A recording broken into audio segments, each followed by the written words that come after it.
નમસ્કાર વિદ્યાર્થી મિત્રો, આજે આપણે ચેપ્ટર 9 કે જેનો છેલ્લો ટોપિક વિશે આપણે અભ્યાસ કરશું. આના પછી એક ટોપિક આવશે એ પણ આ લેક્ચરમાં આપણે કવર કરી લઈશું. તો આની અંદર જે આપણે અલગ અલગ બે ભાગ વિશે અભ્યાસ કર્યો. પહેલા ચેપ્ટર 9 ની અંદર આપણે જે એની અંદર જે આણ્વિય સંરચનાવાળો ભાગ, ધારો કે પ્રોટીન, તો પ્રોટીન કેનાથી બને? તો એમિનો એસિડ. ત્યાર પછી લિપિડ કેનાથી બને? Fatty acid, glycerol. ત્યાર પછી ડીએનએ આરએનએ બને છે એનાથી? Nucleic acid. એમાં પણ કયો ભાગ હોય? તો ન્યુક્લિયોટાઇડ, ન્યુક્લિયોસાઇડ. તો આ જે આણ્વિય સંરચનાનો આપણે અભ્યાસ કર્યો. ત્યાર પછી બૃહદ અણુ કોને કહેવાય? જે મોટા અણુ, જે નાના અણુ કોને કહી શકીએ એ જોઈ ગયા. પ્રોટીનની સંરચના જોઈ ગયા, જે 4 અલગ અલગ પ્રકારે સંરચના જોવા મળે. ત્યાર પછી એના પ્રકાર જોઈ ગયા, સમપોલિમર, વિષમ પોલિમર. ત્યાર પછી એની અંદર જે મહત્વનો ભાગ, જે એક નવો ટોપિકની શરૂઆત કરી, જે ઉત્સેચક, જે અલગ અલગ બે ટોપિક. તો ઉત્સેચકની અંદર પણ આપણે જોઈ ગયા જે પ્રક્રિયાના વેગમાં વધારો કરે. પણ ઉત્સેચક કામ કઈ રીતે કરે એ પણ આપણે જે સંરચનાનો અભ્યાસ કર્યો. કેમ કે એની અંદર એક જે ખાડા ગર્ત જેવી સંરચના હોય, જેને આપણે સક્રિય સ્થાન કહી શકીએ. આ જે સક્રિય સ્થાન હોય એ જે સક્રિય સ્થાન સાથે પ્રક્રિયક જોડાય, પ્રક્રિયાથી એની સાથે જોડાય અને એમાંથી નિપજનું નિર્માણ કરે. આ જે સંરચનાને આપણે શું કીધું હતું? S+E બે જોડાય એટલે SE સંકુલ, પ્રક્રિયાથી ઉત્સેચક સંકુલ. ત્યાર પછી જે SP હતો એની જગ્યાએ જે EP, P મતલબ પ્રોડક્ટ, નિપજ. ત્યાર પછી એની અંદર જે ઉત્સેચક અને નિપજ છૂટા પડે, નિપજ અલગ થઈ જાય અને ઉત્સેચક પાછા પ્રક્રિયા સાથે જોડાઈ જાય. આપણે આ સંરચના જોઈ ગયા હતા. અને આગળના લેક્ચરની અંદર જે આપણે એનું જે સક્રિય સ્થાન, ત્યાર પછી એની જે ઉત્સેચકની ક્રિયાવિધિ કઈ રીતે અસર કરે, કે જે આખો ગ્રાફ જોઈ ગયા હતા. કે જે ઉત્સેચક સાથે રિએક્શન કરો તો એની અંદર જેને શક્તિની આવશ્યકતા ઓછી રહે, એમાં વધારે રહે. એ પણ આપણે મૂલ્યાંકન કે જે ગ્રાફ દ્વારા ગયા લેક્ચરની અંદર આપણે અભ્યાસ કર્યો હતો. હવે આ લેક્ચરની અંદર આપણે શું જોવાનું છે? તો એની અંદર આપણે જોઈશું કે જે ઉત્સેચકની ક્રિયાવિધિ ઉપર અસર કરતા પરિબળો. ઉત્સેચકની ક્રિયાવિધિ એટલે શું? કે પ્રક્રિયાથી એનું નિપજમાં રૂપાંતર કરે. આ એની આખી ક્રિયાવિધિ. તો એ ક્રિયાવિધિ ઉપર આપણે આમ કહીએ કે ઉત્સેચક અસર કરે, પણ એના ઉપર પણ બીજા પરિબળો અસર કરે. ક્યાં? તાપમાન, પીએચ અને પ્રક્રિયાથીની સાંદ્રતા. આ મુખ્ય 3 પરિબળ વિશે આપણે આ ટોપિકમાં અભ્યાસ કરવાનો. તાપમાન અને પીએચ. તો એની અંદર જોઈ લે, ઉત્સેચકની મહત્તમ ક્રિયાશીલતા, જે મેક્સિમમ એની ક્રિયાશીલતા એક ચોક્કસ તાપમાન અને પીએચ ના આધારે થાય. મેક્સિમમ ક્રિયાશીલતા મતલબ શું? કે ધારો કે CO2 H2 એમાંથી H2CO3, તો એ રૂપાંતર ક્યારે થાય? એના માટે વચ્ચે શેની જરૂર પડશે? ઉત્સેચક. તો એ ઉત્સેચકને યોગ્ય તાપમાન મળે, પીએચ મળે, સમજવા માટે ખાલી જસ્ટ યોગ્ય ટેમ્પરેચર અને પીએચ મળે તો જ એની ઉત્સેચકની કાર્યક્ષમતામાં શું થાય? વધારો થાય. તો જ આજે અણુનું આમાં રૂપાંતર ઝડપી થઈ શકે. નકર ઝડપી રૂપાંતર થાય નહીં. મતલબ એક ચોક્કસ એને તાપમાન અને પીએચ મેન્ટેન થવું જરૂરી. જો એ મેન્ટેન ન થાય તો એની અંદર CO2 માં H2 કન્વર્ટ થઈને H2CO3 બનતા ઘણો બધો સમય લાગે. જોઈ લે, જેને ક્રમશઃ ઇષ્ટતમ તાપમાન અને ઇષ્ટતમ પીએચ, ઇષ્ટતમ એટલે એક લેવલ માટે એટલું, એનાથી વધારે નહીં, ઓછું નહીં. જેને જરૂરિયાત છે એટલું તાપમાન એને મળે, એટલી પીએચ મળે, તો સરળતાથી CO2 H2 માંથી H2CO3 કન્વર્ટ થઈ શકે. એનાથી આગળ પહોંચે. ઇષ્ટતમ માપથી ઉપર કે નીચે ઉત્સેચકની ક્રિયાશીલતામાં શું કરે? ઘટાડો. કઈ રીતે? નીચું તાપમાન ઉત્સેચકની ક્રિયાશીલતા નિષ્ક્રિય કરે, ઊંચું તાપમાન ઉત્સેચકની ક્રિયાશીલતા નષ્ટ કરે. ધારો કે તાપમાન લઈ લે, ધારો કે ટેમ્પરેચર વધી જાય અને એકમાં શું કીધું? ટેમ્પરેચર ઘટી જાય. તો ટેમ્પરેચર ઘટી જશે તો શું થાય? કે જે ઉત્સેચકનું પ્રક્રિયા સાથે જોડાણ થવાની જે કેપેસિટી હોય એ શું થઈ જાય? ઘટી જાય. ધારો કે એક આ ઉત્સેચક લઈ લઈએ આપણે અને એક આ પ્રક્રિયાથી. હવે આ બે શું થાય? કમ્બાઈન થાય. કમ્બાઈન થાય એટલે બંધ તૂટે, જોડાય. તો તો એના માટે પણ શેની જરૂર પડે? ટેમ્પરેચર, તાપમાનની એને જરૂર પડશે. આ ધારો કે આની અંદર ટેમ્પરેચર ડાઉન જાય, સાવ નીચું. આ ટેમ્પરેચર નીચું છે તો આની અંદર જે જોડાવાની કેપેસિટી હતી એ સંપૂર્ણ થઈ શકે નહીં. આ સંપૂર્ણ ન થઈ શકે, જોડાઈ ન શકે તો શું થાય કે જે પ્રક્રિયાથી છે ઉત્સેચક વગર કેમાં રૂપાંતર થાય? નિપજમાં. ઉત્સેચક વગર થાય તો આપણને ખ્યાલ છે કે એનો દર કેવો થાય? વધી જાય. અને ઉત્સેચકની કાર્યશીલતા કેવી થઈ જાય? ઘટી જાય. મતલબ ઉત્સેચક કેવા થઈ જાય? નિષ્ક્રિય થઈ જાય. આની જગ્યાએ જો તાપમાન વધી જાય, તમે ટેમ્પરેચર વધારી દો તો શું થશે કે આ જ્યારે આની સાથે જોડાય ને તો ટેમ્પરેચર વધી જાય તો ઉત્સેચક પણ કેવો થઈ ગયા? નિષ્ક્રિય, નષ્ટ થઈ જાય. આ નષ્ટ થઈ ગયો તો પૂરું, તો પ્રક્રિયાનો દર સાવ ઘટી જાય. એટલે ટેમ્પરેચર વધે તોય તકલીફ અને ટેમ્પરેચર ઘટે તો પણ એમાં અસર કરે. એટલે જે ગુજરાતી કહેવત છે ને કે જે અતિની ગતિ ન હોય, મતલબ મીડિયમ યોગ્ય, ઓછું નુકસાનકારક, વધારે અતિ નુકસાનકારક. એટલે જે છે એ લેવલમાં બધું સારું. આપણે જોઈએ કે આપણા શરીરનું સ્વાસ્થ્ય સારું ક્યારે? કે જે અમુક લિમિટેડમાં બધી વસ્તુ હોય તો સારી. રૂપિયાની વાત કરી તો લિમિટેડમાં રૂપિયા હોય તો સારું, અતિ હોય તો નુકસાનકારક. મતલબ એમ નહીં અતિ એટલે વધારે નહીં, પરંતુ વધારે રૂપિયો હોય છતાં પણ એને બેલેન્સ કરતા આવડવું જોઈએ તો એ સારું. પરંતુ અતિ થઈ જાય તો નુકસાનકારક, અને ન હોય તો પણ નુકસાનકારક. રાઈટ? એટલે બેલેન્સમાં જરૂરી. એટલે બધી પ્રક્રિયા, આપણા શરીરની ટોટલ પ્રક્રિયા લઈ લ્યો, આપણા જે સ્વભાવ લઈ લ્યો, રેડી, આપણે જે રહેણી ગેણી લઈ લ્યો, દરેકની અંદર એક સામાન્ય કોમન શબ્દ તો રહે જ છે કે જે બેલેન્સમાં રાખો, અતિની ગતિ ન હોય. એટલે બેલેન્સ જરૂરી. આમાં ટેમ્પરેચર વધી જાય તો પણ પ્રશ્ન, ઘટી જાય તો પણ પ્રશ્ન જોવા મળે. રાઈટ? તો તાપમાન અને પીએચ જે પ્રક્રિયા ઉપર અસર કરે, એની અંદર જેને ઇષ્ટતમ તાપમાન અને ઇષ્ટતમ પીએચ હોવું જોઈએ. વધઘટ થાય તો પ્રક્રિયાની જે ઉત્સેચકની ક્રિયાશીલતા, મતલબ જે કામ કરવાની કેપેસિટી હોય એમાં એની અસર જોવા મળે આપણે. રાઈટ? એનાથી આગળ પ્રક્રિયાની સાંદ્રતા. તો પ્રક્રિયાની સાંદ્રતાનો જે પ્રક્રિયાનો જે વેગ છે, જે આપણે ગ્રાફ આપેલો છે, જે પ્રક્રિયાનો વેગ આપણે લઈ લઈએ ગ્રાફ જસ્ટ સમજવા માટે. આ રીતે આમ જોઈએ વેગ, તો પ્રક્રિયાના વેગમાં શું થાય? વધારો થાય. આ પ્રક્રિયાના વેગમાં વધારો થાય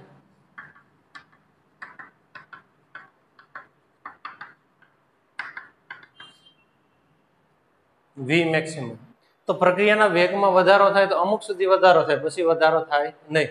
તો પ્રક્રિયાના વેગમાં વધારો કઈ રીતે થાય એ જોઈ લઈએ. એક આપણો જે ઉત્સેચક અને એક આ પ્રક્રિયા છે.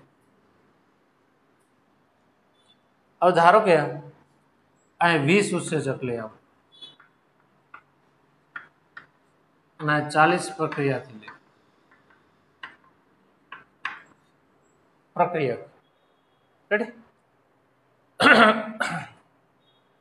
20 ઉત્સેચક અને 40 પ્રક્રિયા.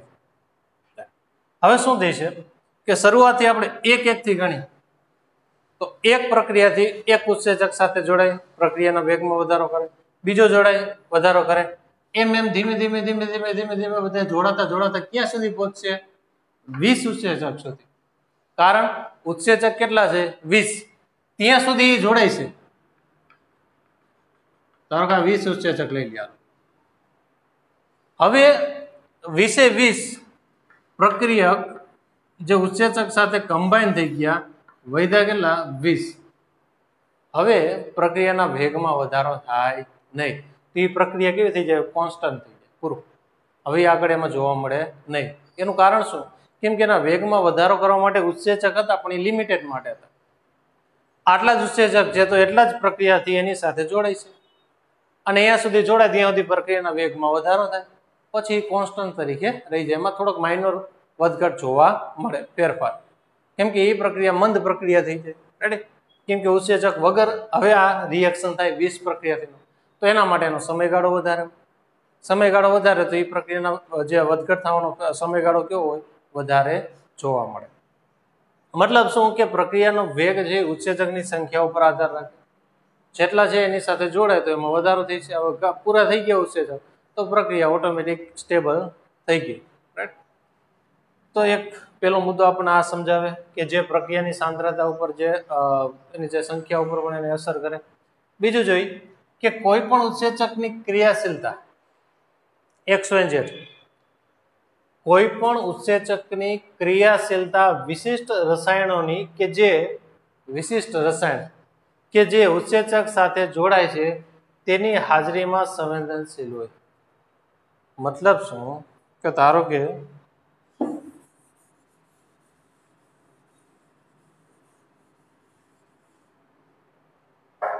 એક આ બીજો એક રસાયણ લઈ લે.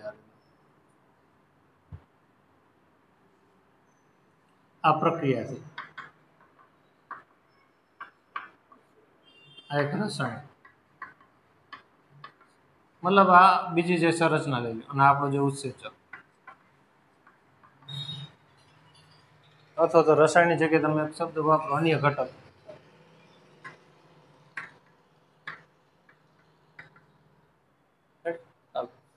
કોઈ પણ ઉત્સેચકની ક્રિયાશીલ વિશિષ્ટ રસાયણ જે આપણે અન્ય ઘટક લીધું કે જે ઉત્સેચક સાથે જોડાય. હવે આ જે અન્ય ઘટક કેની સાથે જોડાય? ઉત્સેચક સાથે જોડાય તેની હાજરીમાં સંવેદનશીલ હોય. મતલબ શું કે આ જે અન્ય ઘટક ઉત્સેચક સાથે જોડાઈ જાય તો પ્રક્રિયાથી એની સાથે જોડાય નહીં, તો એના પ્રત્યે કેવો હોય? સંવેદનશીલ હોય. મતલબ આની સાથે જોડાઈ ગયા તો પૂરું, પછી પ્રક્રિયા આગળ થઈ શકે નહીં. રાઈટ. તો એના માટે કેવા હોય? સંવેદનશીલ હોય. જેવું એ મળે તરત એ જોઈન્ટ થઈ જાય. કારણ કેમ કે અન્ય જે રસાયણ છે, અન્ય ઘટક છે, એની સંરચના કેના જેવી હોય? પ્રક્રિયાથી જેવી હોય. તો ઉત્સેચકની જે સક્રિય સ્થાન છે એ તો કેના જેવી? જેવો પ્રક્રિયાથી હોય એની સાથે જોડાઈ જાય. તો આની અંદર જ્યારે પ્રક્રિયાથી આમાં જોડાય એ પેલા અન્ય ઘટક આમાં જોડાઈ જાય.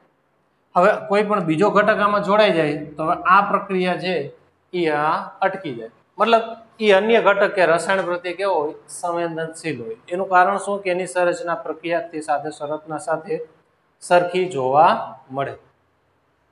જ્યારે કોઈ પણ રસાયણ જે આપણે અન્ય ઘટક જે રસાયણ આપણે કીધું, જ્યારે કોઈ પણ રસાયણ ઉત્સેચક સાથે જોડાય, આની સાથે જોડાય અને તેની પ્રક્રિયાને અટકાવી દે. હવે આ પ્રક્રિયામાંથી નિપજ થશે, અટકી જશે. મતલબ આ જ ઉત્સેચક લઈ લ્યો,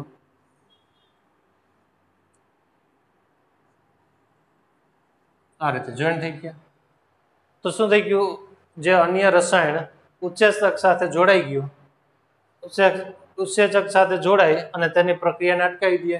હવે આ પ્રક્રિયા થતી હતી એ પ્રક્રિયાને શું કરી દીધું? અટકાવી દીધી. અટકાવી દે તો તેને આપણે શું કહીએ? અવરોધન. અને આ રસાયણને અવરોધક કહી શકીએ. આ રિએક્શન થાય એને શું કહીએ આપણે? અવરોધન. અને આ રસાયણને અવરોધક. રિએક્શનને આપણે અવરોધન કહી શકીએ અને જે અટકાવવા માટે જવાબદાર જે ઘટક હોય એને અવરોધક કહી શકીએ. સામાન્ય રીતે કે કોઈ પણ એક અલગ જે વિશિષ્ટ રસાયણ છે એ ઉત્સેચક સાથે જોડાય તો જે મુખ્ય પ્રક્રિયા હતો હવે એની સાથે જોડાય છે નહીં. હવે જોડાય નહીં તો પ્રક્રિયાને શું કરી દઈએ? અટકાવી દઈએ. અને પ્રક્રિયાને અટકાવી દીધો માટે એ પ્રક્રિયાને શું કહી દીધી? અવરોધન. એટલે પ્રક્રિયાને અટકાવી દીધી. અને અટકાવવા માટે જવાબદાર જે રસાયણ હતો એને આપણે શું કીધું? અવરોધક તરીકે આપણે એને ઓળખી શકીએ. રેડી? આણ્વીય સંરચના જોઈ, આણ્વીય રચના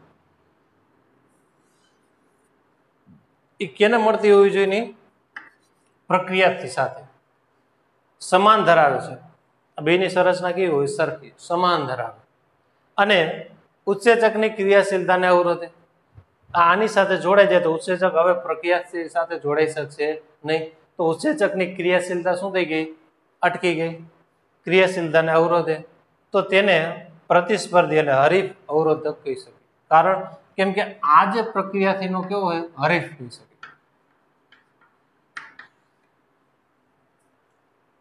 એને આનો શું કહી શકે?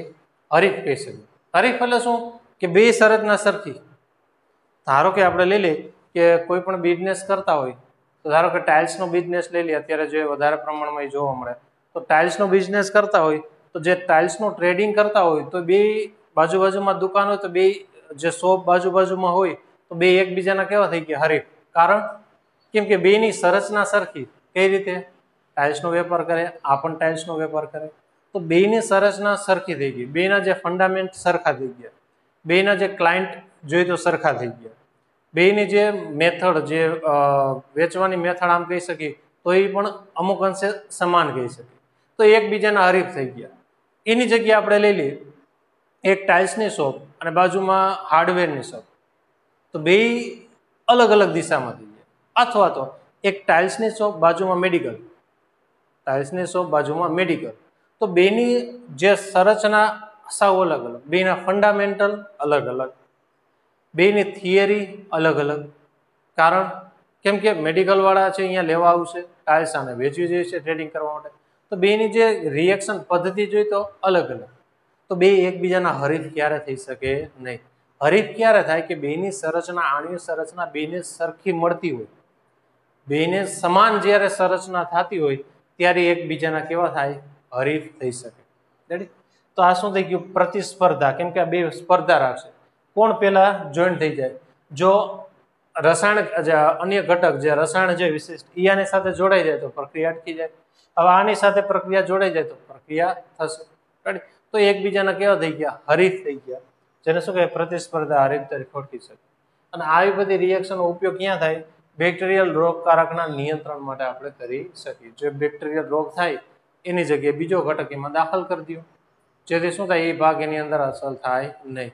જેની સંરચના આપણે 12મા ધોરણની અંદર PCR વિશે આપણે અભ્યાસ કરશું ત્યારે આવશે કે જે બાયોટેકનોલોજી આખું જે ચેપ્ટર આવશે, ચેપ્ટર 11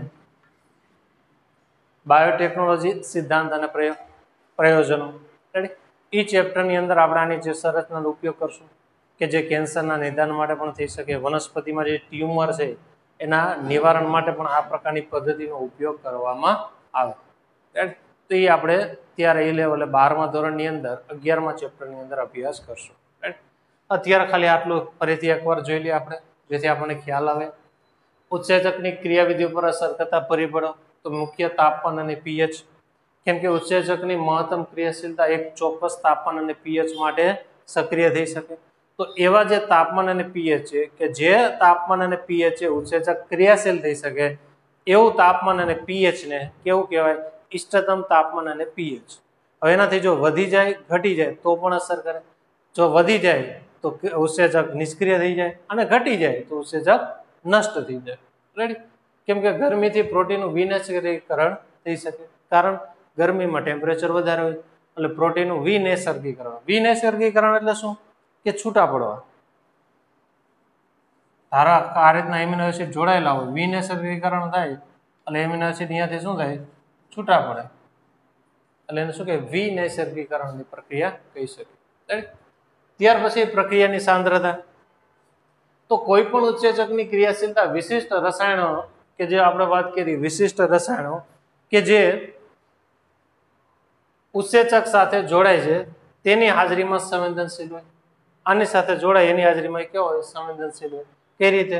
જ્યારે કોઈ પણ રસાયણ ઉત્સેચક સાથે જોડાય તો શું થાય છે? તેની પ્રક્રિયાને અટકાવી દઈએ, તેને આપણે શું કહીએ? અવરોધન. અને આવા જે રસાયણને આપણે શું કીધું?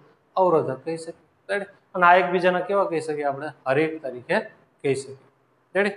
એના પછી આપણે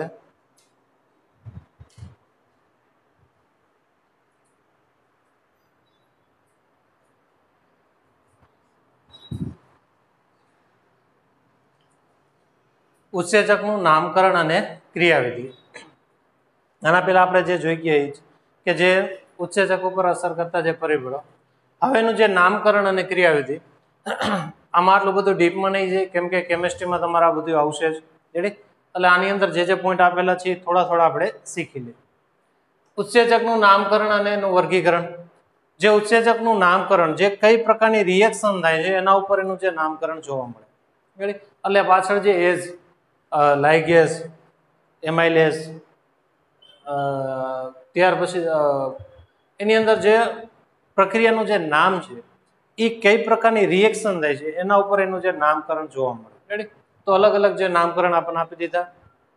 પેલું જોઈએ ઓક્સિડો રિડક્ટેજીસ, જેમાં ઓક્સિડો રિડક્ટેજીસ ઓક્સિડેશન રિડક્શન બે રિએક્શન એમાં જોવા મળે એને શું કીધું ઓક્સિડો રિડક્ટેજીસ.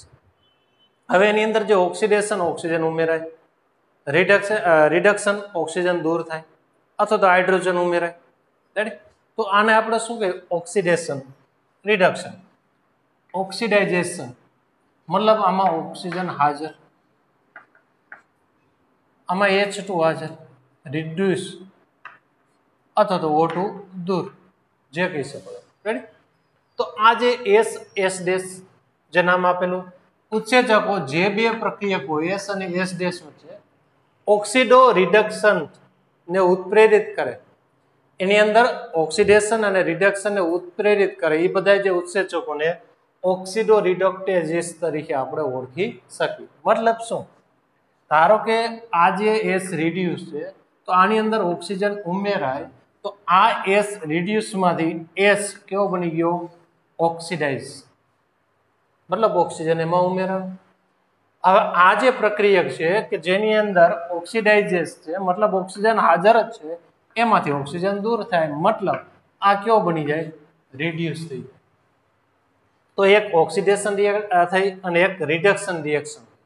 માટે એને આ જે ઓક્સિડેશન અને રિડક્શન જે પ્રક્રિયા કરતા જેટલા પણ પ્રકારના જે ઉત્સેચકો હોય એને કોમન આપણે શું કહી શકીએ ઓક્સિડો રિડક્ટેજીસ તરીકે ઓળખી શકીએ અથવા તો ડિહાઇડ્રોજિનેસિસ તરીકે આ તમે ઓળખી શકો. રેડી? આ પોઈન્ટ ક્લિયર. બીજો જોઈએ ટ્રાન્સફરેજીસ, જે ફેરફાર. ટ્રાન્સફરેજીસ મતલબ શું? એક સાથે જોડાયેલો હોય પ્રક્રિયક સાથે, જ્યારે નિપજ બને તો બીજા સાથે જોઈન્ટ થઈ જાય તો એક સાથે બંધને તોડી બીજા સાથે જોઈન્ટ કરવા માટે જવાબદાર જેટલા પણ પ્રકારના જે ઉત્સેચકો હોય એને આપણે શું કહીએ ટ્રાન્સફરેજીસ ઉત્સેચક તરીકે ઓળખી શકીએ. જેને ઉત્સેચક પ્રક્રિયાર્થીની એક જોડ જે S અને S ડેશ વચ્ચે એક સમૂહ G જે હાઇડ્રોજન સિવાયનો જે ભાગ ના સ્થાનાંતરણને ઉત્પ્રેરિત કરે. મતલબ શું સમજી લો. પેલા S જે G સાથે જોડાયેલો, જ્યારે નિપજનું નિર્માણ થયું હતું કેની સાથે જોઈન્ટ થઈ ગયો S ડેશ સાથે.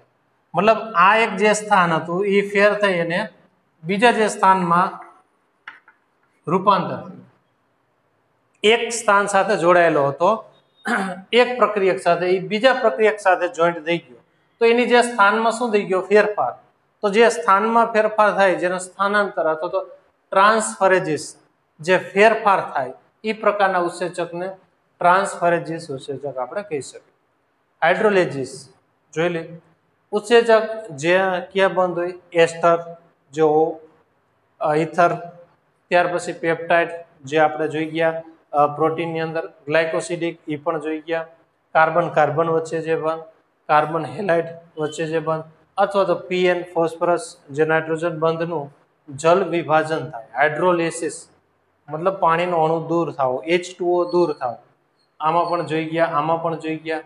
રેડી? આ બે આપણે નથી જોઈ ગયા, એ તમારે આવશે. આમ જોઈએ તો એસ્ટર બંધ જોઈ ગયા આપણે, ફોસ્ફોડાયએસ્ટર બંધ. ફોસ્ફોડાયએસ્ટર બંધ તમને ખ્યાલ હોય તો કે જે ન્યુક્લિક એસિડની અંદર એક શર્કરાનો જે શર્કરા બીજી શર્કરાનો જે 5મા નંબરનો કાર્બનનો ફોસ્ફેટ સમૂહ અને 3જા નંબરનો કાર્બન બે જે એસ્ટર બંધથી જોડાય જેને આપણે ડાયફોસ્ફો એસ્ટર બંધ તરીકે ઓળખી ગયા. તેને આપણે કીધું ફોસ્ફોડાયએસ્ટર બંધ. રેડી? તો એની અંદર શું થાય દરેકમાં પાણીનો અણુ છૂટો પડે. પાણીનો અણુ છૂટો પડવાની ક્રિયાને જલ વિભાજન અને એ પ્રકારના ઉત્સેચકને હાઇડ્રોલેજીસ તરીકે આપણે ઓળખી શકીએ. ત્યાર પછી લાઇગેજીસ કે જે દ્વિબંધનું નિર્માણ કરે. લાઇગેઝ જલ વિભાજન સિવાય, જો ખાસ યાદ રાખજો, અને આની અંદર શું હોય જલ વિભાજન કરે. જેમાં જલ વિભાજન કરે હાઇડ્રોલેજીસ અને જલ વિભાજન સિવાય એમાં જે ફેરફાર થાય એને લાઇગેજીસ આપણે કહી શકીએ. તો જલ વિભાજન સિવાય પ્રક્રિયામાંથી સમૂહને દૂર કરવા માટે સંકળાયેલો સમૂહ. તો જે કાર્બન કાર્બન સાથે શું જોડાયેલું હતું XY ગમે તે સમૂહ લઈ શકો. બરાબર? દ્વિબંધનું નિર્માણ તો એ શું કરશે XY ને અહીંથી દૂર કરશે, XY ને દૂર કરી નાખ્યા. તો XY દૂર કર્યા તેની સંયોજકતા માટે આ વધારાનો એક બંધ બન્યો એટલે આ કયો બંધ બની ગયો ડબલ બંધ એટલે દ્વિબંધનું નિર્માણ કરે મતલબ એની અંદર પાણીનો અણુ છૂટો પડતો નથી પાણીનો અણુ એમાં છૂટો પડતો નથી પરંતુ એની સાથે જોડાયેલા જે ભાગો એને દૂર કરે ક્યાં જલ વિભાજન સિવાય મતલબ પાણી એમાં દૂર થાય નહીં જલ વિભાજન સિવાય એની અંદર જે પ્રક્રિયા સાથે જોડાયેલા જે સમૂહ હોય એને દૂર કરે જો એને દૂર કરે તો એની જે સંયોજકતા માટે બે ભાગીદારીથી બંધ બનાવે તો એને શું કહે દ્વિબંધનું નિર્માણ કરે એ પ્રકારના ઉત્સેચકને લાઇગેજીસ કહી શકીએ જે પણ રિએક્શનમાં તમને આ જોવા મળ્યું આઇસોમરેઝ સમઘટકતા કે જેની અંદર હાઇડ્રોજન ધારો કે આની અંદર આ રીતના કાર્બન હોય આમ જોઈએ તો ત્રણેય કાર્બન છે પણ એની જે સંયોજકતામાં થોડોક ફેરફાર હોય અહીં હોય છે અહીં હોય છે અને અહીં એ છે આમ જોઈએ તો એકબીજાના આઇસોમર આપણે કહી શકીએ તો એવા બધા જ ઉત્સેચક જે પ્રકાશકીય ભૌમિતિક અથવા તો બંધારણીય કેવું જોવા મળે સમઘટકીય જો ઘટક બધાને સરખા એમાં કાંઈ ફેરફાર નથી સમઘટકોના આંતર રૂપાંતરને થોડોક માઇનર ફેરફાર આંતર રૂપાંતરને આપણે ઉત્પ્રેરિત કરે એ બધાને આઇસોમરેઝિસ તરીકે આપણે ઓળખી શકીએ અને લિગેજીસ છેલ્લો પોઈન્ટ ઉત્સેચક જે બે રસાયણોની પરસ્પર જોડાણમાં ઉત્પ્રેરિત કરે મતલબ બંધ બનાવવામાં એને જે સહાય કરે કે જેમ કે કાર્બન જે ઓક્સિજન કાર્બન સલ્ફર ફોસ્ફરસ વગેરે બંધનું શું કરે નિર્માણ કરે એની સાથે સંકળાયેલા એને શું કે લિગેજીસ કહી શકીએ લાઇગેજીસ લિગેજીસ રાઈટ આમાં છૂટા પાડી પછી બંધ બનાવે અને આમાં નવા બંધનું નિર્માણ કરે લિગેજીસ અને આ લાઇગેજીસ આપણે કહી શકીએ રાઈટ તો મુખ્ય આપણે આ જે 6 પ્રકારના જે ઉત્સેચકનું નામકરણ અને વર્ગીકરણ આપણે શીખી ગયા રાઈટ તો હવે નવું ચેપ્ટર આપણે એક નવા ટોપિકથી ચાલુ કરશું